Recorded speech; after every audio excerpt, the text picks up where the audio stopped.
Welcome to the Starfleet Leadership Academy. Leadership development told through the lens of Star Trek. Your host, Jeff Akin, is a 20-year veteran of the public and private sectors in management and leadership. He specializes in helping people unlock their true potential and is a huge Star Trek fan. And now, here's your host, Jeff Akin.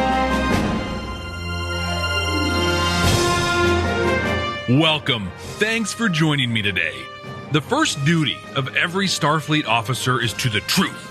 Whether it's scientific truth, or historical truth, or personal truth, it is the guiding principle on which Starfleet is based. And so is this episode. We're going to talk about how the truth can set you free by helping you grow and develop. We're also going to look at the importance of experience as a leader as we watch an absolutely epic episode. It's the 19th episode of the 5th season of The Next Generation, The First Duty. The Enterprise is on its way to Earth in Starfleet Academy. Captain Picard is giving the commencement address. They're also eager to visit Wesley Crusher, who's in his second year there.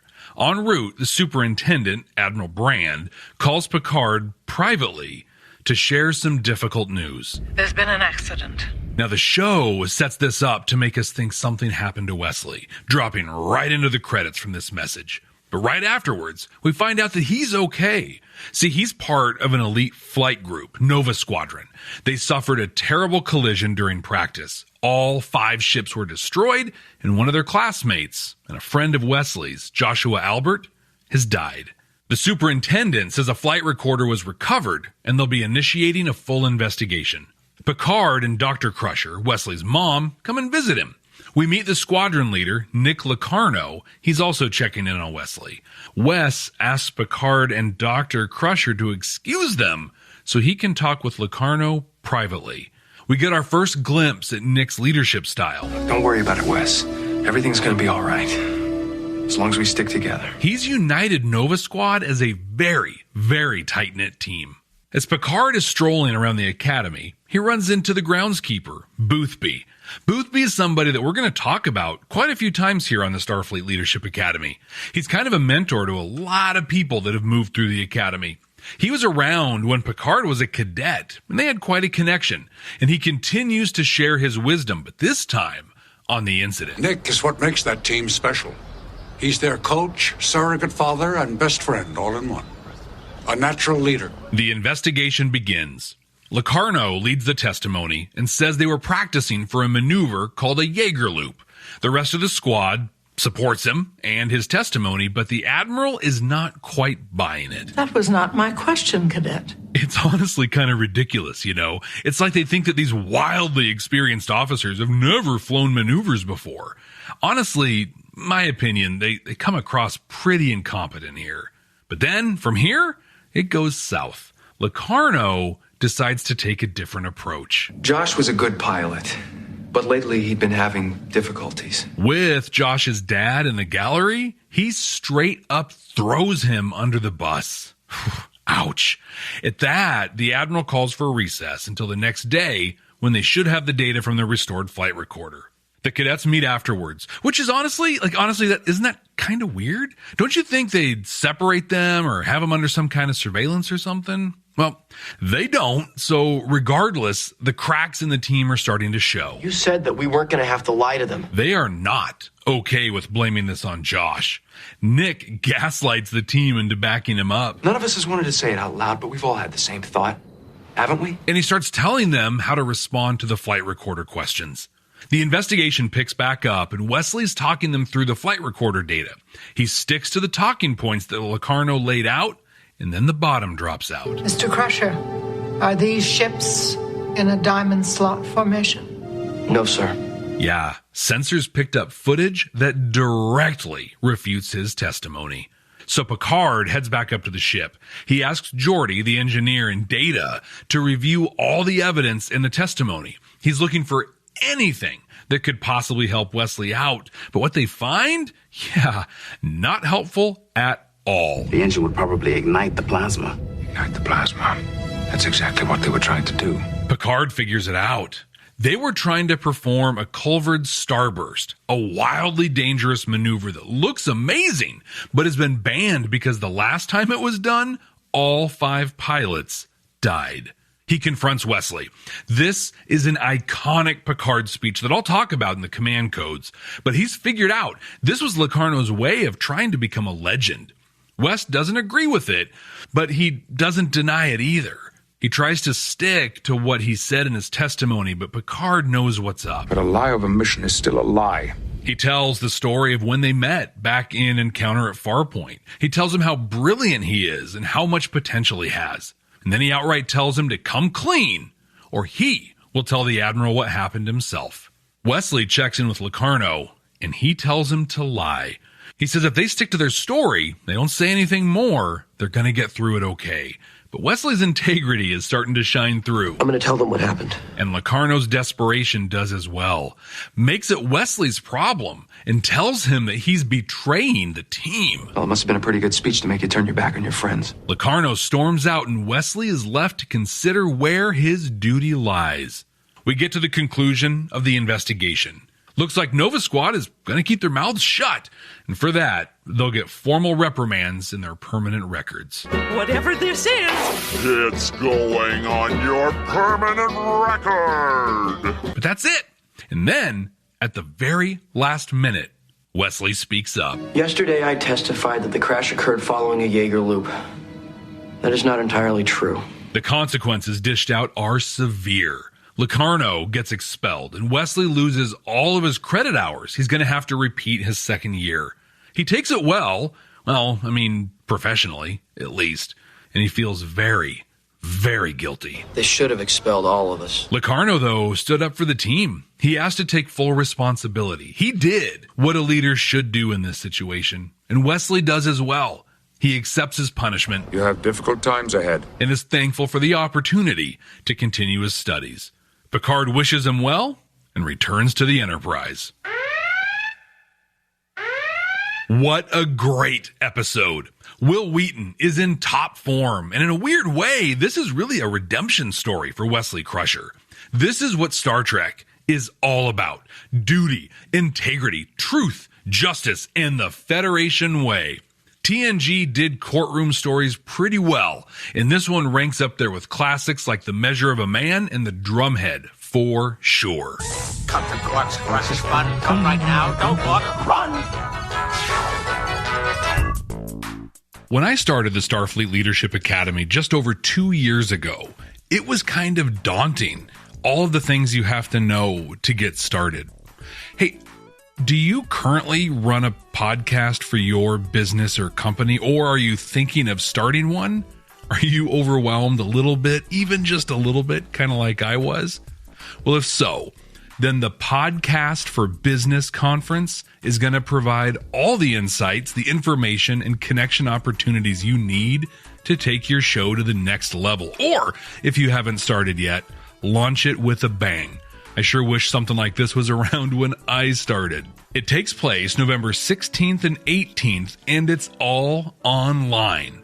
Enjoy 12 live presentations with Q&A from industry experts, including my good friend Alex Sanfilippo from Podcasting Made Simple, a robust library of exclusive on-demand content, deep dive workshops based on the latest available data, and daily networking events.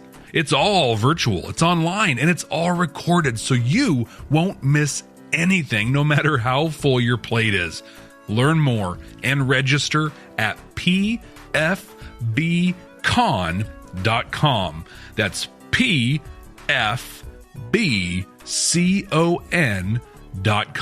And hey, just for you, just for listeners of the Starfleet Leadership Academy, we've got a special deal. Use discount code STARFLEET to save $25 on any ticket. That's pfbcon.com and use the code STARFLEET. Leadership skills are like any other skills. You need to practice them to get better at them. Best-selling leadership author John S. Rennie knows this. That's why he's written a new book called You Have the Watch. It's a guided journal for leaders designed to take you through an entire year of leadership training. By the end of the year, you will master 50 of the most important leadership skills. If you want to have a greater impact on the results and people in your organization, go to youhavethewatch.com and pick up your copy today.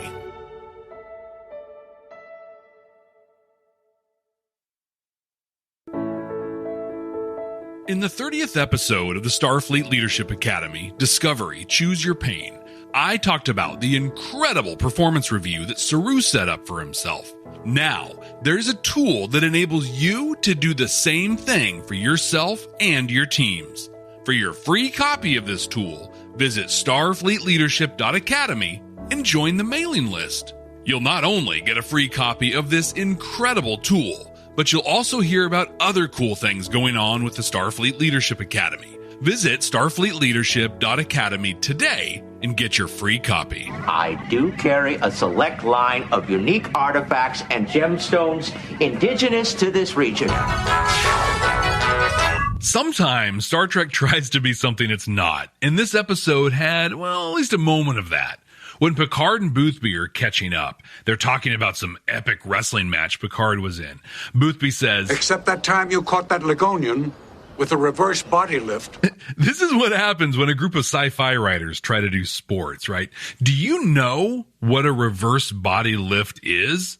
Yeah, it's a body drop. Like, Picard literally dropped a dude. You know, the thing that you do all the time in wrestling? Yeah, so Picard did that, and apparently it was epic, I guess. Will Wheaton is honestly next level good in this episode. He literally sounds like he's throwing up in his mouth when he responds to the Admiral. I'm fine. I just threw up in my mouth a little bit. So good. He and the character of Wesley Crusher were pretty universally hated ever since Encounter at Farpoint. He was just too perfect, right? He was a kid and understood the physics and warp dynamics in a way that the professionals on the flagship of the Federation, they had trouble with. And he kind of had this know-it-all attitude to go with it. He just wasn't an easy character to like. Shut up, Wesley. But in this episode, not only do we see that he has real flaws, but he has some actual emotional depth.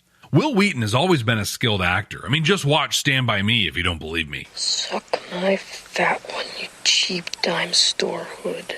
But he was pretty hampered in Star Trek. Until now. He brought so much of the tension to life in this one. It's just, he did a really, really great job. And then there's Nick Locarno, played by Robert Duncan McNeil. If you've been following along the last few years, you know McNeil as Tom Paris on Voyager. I'm already doing a job for the Federation. Now, one rumor is that the original idea was for Paris to be Locarno, like reprise the character. But Jerry Taylor and the rest of the Voyager producers felt that he wasn't redeemable enough for what they had in mind. But they loved McNeil, and understandably too. He's great as Tom Paris, and he was great in this one too.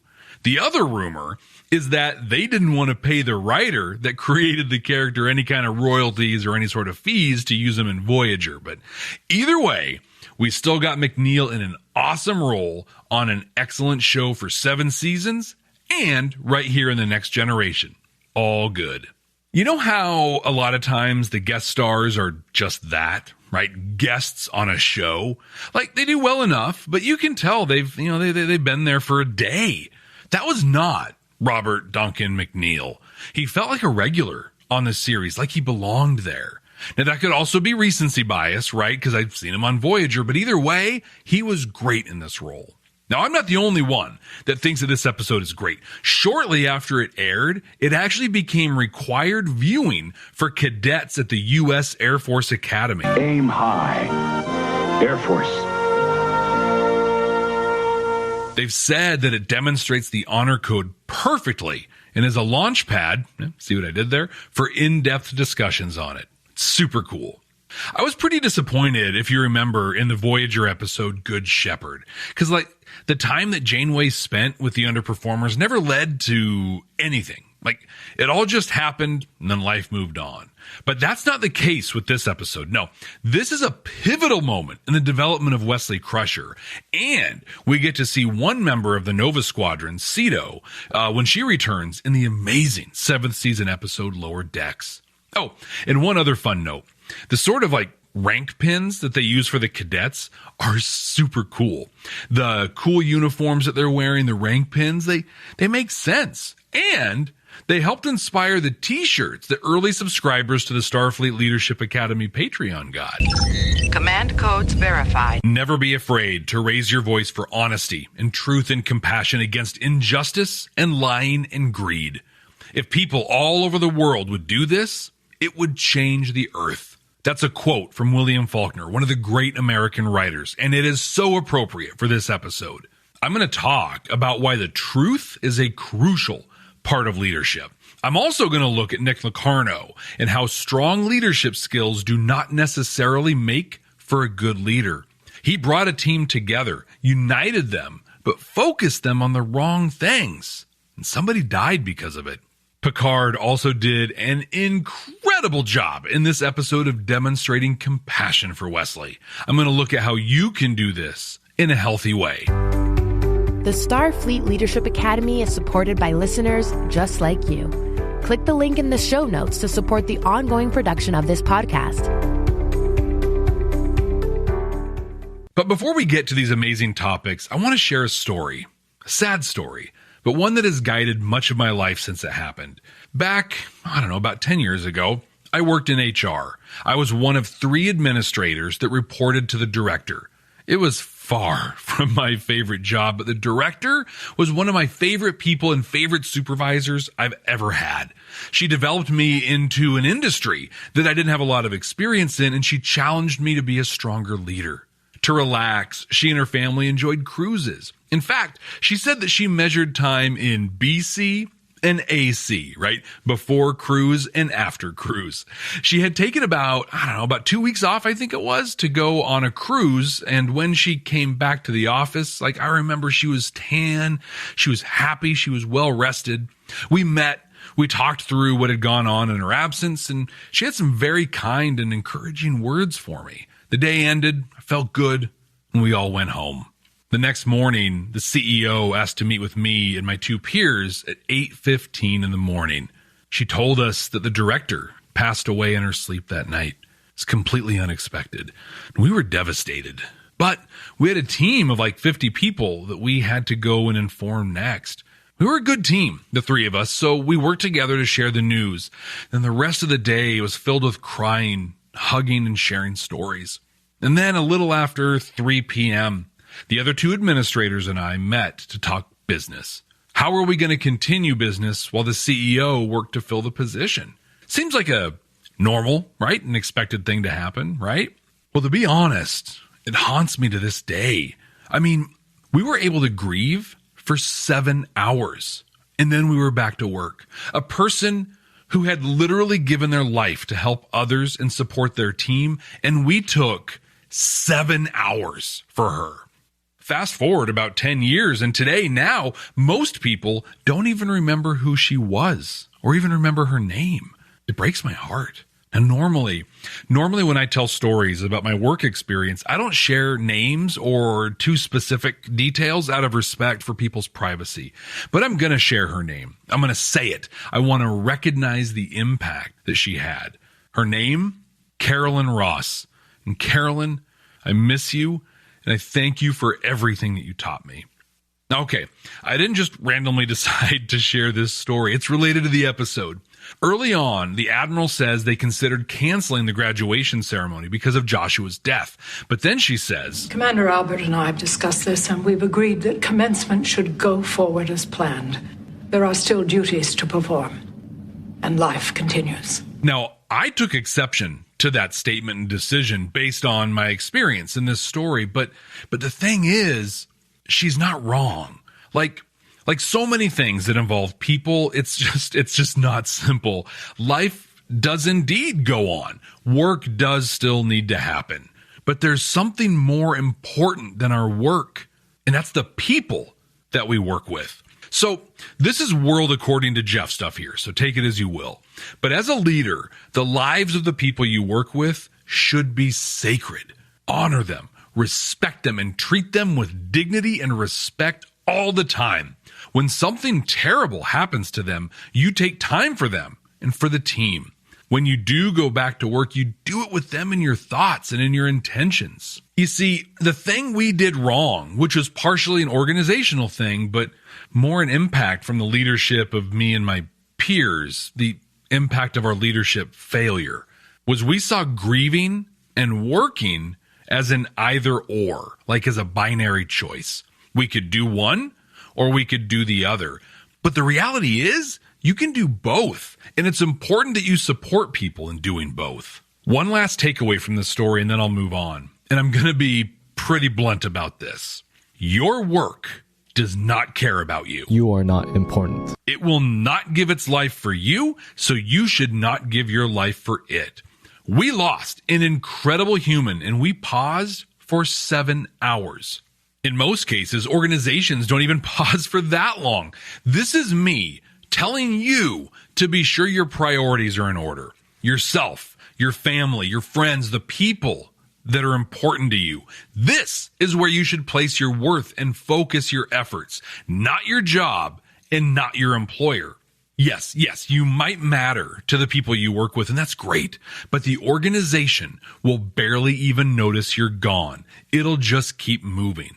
And that's okay. Just know this. And don't give so much of yourself to a thing that will never, ever do the same for you. You know, I've done this a few times now, right? Hey, let me tell a quick story at the top of the command codes, and that ends up taking a huge chunk of time. Maybe I should plan these things out a little better. But this is a good pivot into compassion, right? That's a thing that we hear a lot about these days. Leaders must show compassion. And I couldn't agree more. But the danger is that in showing compassion, we often assign so much of our emotional selves to what the person is expressing that it impacts us too. And that doesn't help anyone. So you have to keep your own self full. That's your job. Picard is faced with that in this episode. Before we know anything about the starburst or the cover-up, all we know is that Wesley lost a friend. When Picard first sees Wesley, he immediately shows care and compassion. Would you like to talk about it? I just want you to know that I'm available if you should change your mind. This is especially notable because it's Picard. I mean, he's great, but he is not necessarily known for forming emotional attachments with people, especially younger people. But he's doing exactly the right thing here. When you find yourself in this situation where someone you work with may need someone to listen to them, you do that. And you should have the awareness to offer to listen, like Picard does here. That means knowing your team, talking to them, and getting to know them. Have you ever been in an elevator only to realize you have nothing to say when your boss steps in? But the point here is that you have to listen. You have to be engaged, but you cannot participate in their emotion or their situation. Your role is to listen, not solve. If you're a manager, like me, you're kind of hardwired to try and solve problems when you see them. I'm Winston Wolfe. I solve problems. But compassion doesn't require that. In fact, it's actually counterproductive to showing compassion if you try to solve the problem. Had Wesley taken Picard up on his offer, I am very confident we would have gotten the perfect example of this behavior from Picard. He would have listened, acknowledged what he was saying, and then thanked him for sharing it with him. Thanks so much for sharing that. That's it. He wouldn't try to solve anything.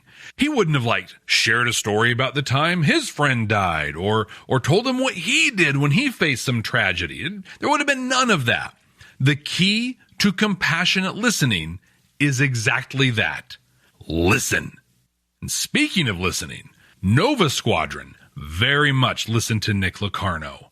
Let's listen to him talk to the team, and you'll see why it's easy to want to follow him. But we're going to be all right. We've got some tough times ahead, but we've always come through for each other. Whatever happens, I want you all to know that leading this team has been the high point of my years at the Academy. No one could have asked for a better team. Or better friends. You see, he connects the team. He's upfront with them, and he makes them feel better about the challenges that are coming. Boothby described him as a coach, a father figure, and a friend. All of that sounds great, doesn't it? But it really isn't. You see, in my experience, these are all mistakes that inexperienced leaders and managers make. They think that connecting with people means some type of friendship, and they often end up considering themselves as a parental figure of some kind. Your boss is not your friend. A leader shouldn't be seen as either of these things. Friendly, not necessarily a friend, and a partner, not a parent. In fact, going back to the Starfleet Leadership Academy episode on Voyager Once Upon a Time, parentalism is one of the aspects of the toxic, dominant culture that pervades most workplaces. The other thing Nick does is unite the team to the team. We'll be fine if we stick together. Don't forget your duty to the team. You don't get to decide the fate of the team. Then resign your appointment to the Academy and walk away. Don't make us pay for your guilty conscience. You'd let me throw away my career? Just to save your neck? To save the team! And on the surface, this might seem pretty great, but it's short of the mark. Yes, you need to be united with your team, but to what end? Like, why does the team even exist? What's it working towards? Focusing the team on itself becomes self-defeating. In Ouroboros, to use one of my favorite words, it's the snake eating its own tail. If the team exists to do something really hard, let's say supporting a team of salespeople that are only focused on their numbers, but the leader of the team brings the team together solely for the purpose of the team, like Locarno has done, eventually they're going to stop doing the hard and tedious work the sales team depends on them for. Why? Because it sucks. And eventually someone will say they don't want to do something anymore, and the team will stand beside them because it's always team first. Next thing you know, they're doing their own thing and have left the rest of the organization in the dust. Now, Locarno is likely doing this because of his inexperience. It is far easier to bring a team together by focusing on itself. The hard and more rewarding work is uniting the team to a greater purpose and the mission and purpose of their organization. And that's exactly the wall that Locarno runs into in this episode. He believes and has encouraged the rest of Nova Squad to believe that if they just stick together, stand united as a team, everything will be okay. But they haven't been brought together as a team to be okay and help cover up their mistake. No, they've been brought together to demonstrate some of the finest qualities in Starfleet Academy, to give other cadets something to aspire to so they can support the mission of Starfleet and the Federation. Had Locarno united his team to that, this would have been a very different episode. Truth is a word that gets used by a lot of people and in a lot of ways. And unfortunately, not all in good ways. Now, did Nova Squad attempt a band maneuver? Yes, that's the truth. But was it the squad? Or was it Josh's? Or was it Locarno's fault that it went south and Josh died? Well, that's a much more complex truth, and it just gets more complicated from there. But sometimes, oftentimes maybe, the truth can be pretty apparent, can be a pretty obvious thing. I think Picard says it best in one of his most famous lines in all of The Next Generation. He talks about the importance of truth. The first duty of every Starfleet officer is to the truth, whether it's scientific truth or historical truth or personal truth. It is the guiding principle on which Starfleet is based. Now, if you can't find it within yourself to stand up and tell the truth about what happened, you don't deserve to wear that uniform. So, tying this back to Locarno, had he united the team as a force for truth, things would have gone differently. After the crash, Locarno and the team would have found their flight instructor, told them they were attempting an illegal move, and that Josh had died. They would have received reprimands, graduation would have happened, we would have heard on the episode, we got to hear Picard's commencement address, and then... It's actually a thing I like to call the Breaking Bad problem. We got 5 seasons of high drama, all basically because Walter White refused to tell his wife Skylar about his plan or their financial struggles. He refused to tell her the truth, and after 5 seasons, he dies because of it. Had he told her, it would have been a pretty boring, like maybe 3-episode miniseries, right? But instead, he becomes a meth lord, a murderer, and destroys his family's lives. kind of like Locarno and Wes, right? Locarno getting discharged and Wes having to repeat his sophomore year. And this is because it doesn't feel good to admit that you were wrong or that you did something wrong. For some reason, we all think that we're more clever than the universe and think that we can hide our mistakes, but we're almost never right. And the thing is, like so many things with being human, the opposite is actually true. Admitting the thing you did wrong, telling the truth, almost always has a better outcome than trying to hide it. I've talked before about a program that I managed a few years ago that had a pretty bad reputation, right? For a few years, it had been so focused on its policies and on being right that it forgot about its customers. When I started managing the program, I aimed to fix that. I got in front of as many customers as I could, and believe me, they were eager to, talk to me. They had all kinds of things they wanted to say to me, mostly in a pretty elevated voice. But instead of showing up and just taking that heat, letting them yell at me, I told them the truth. I stood in front of them, introduced myself, and then I told them, over the last few years, we have done an amazing job of becoming a barrier to you doing your business. And I'm here now to help change that. And then I'd talk about our customer-focused plans. It was incredible. I remember watching the wind visibly disappear from their sails, right? They were ready to let me have it, but I was honest with them. I owned our mistakes. It actually ended up endearing us to them, and it went a very, very long way in repairing our reputation. Now, this works because we all fundamentally understand that mistakes happen. We also fundamentally understand that trying to cover them up is cowardly and totally lacks integrity. It's weird to me how difficult this is for people to grasp.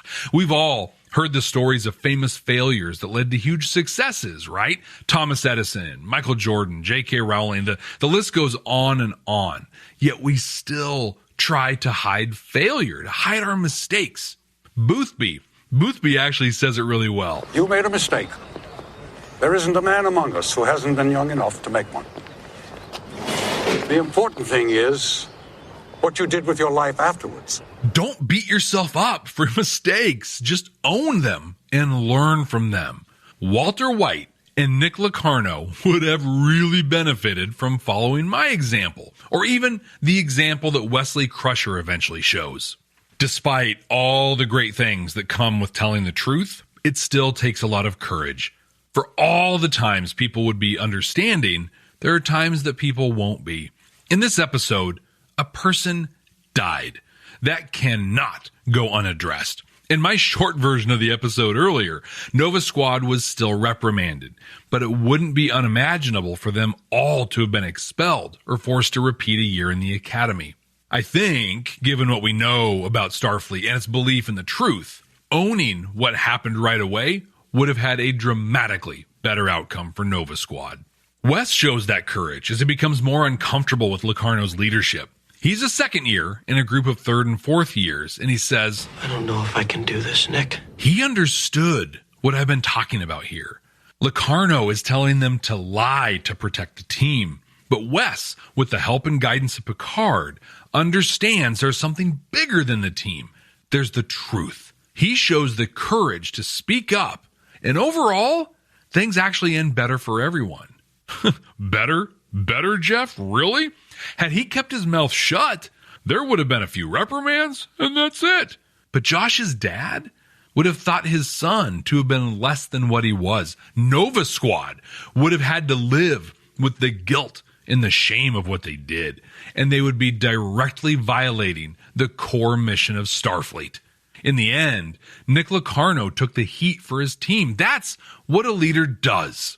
He did it because he saw that there was something bigger than the team, finally, and then he followed through with it. It's honestly too bad that we never hear from him again.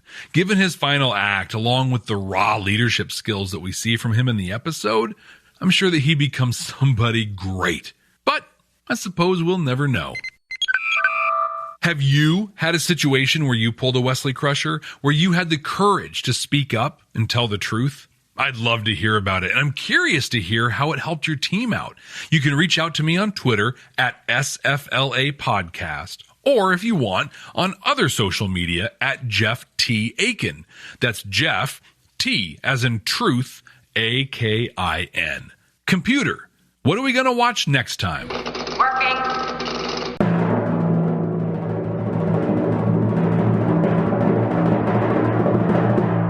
The 11th episode from the 6th season of Deep Space Nine, Waltz. This is, in my opinion, one of the episodes of DS9.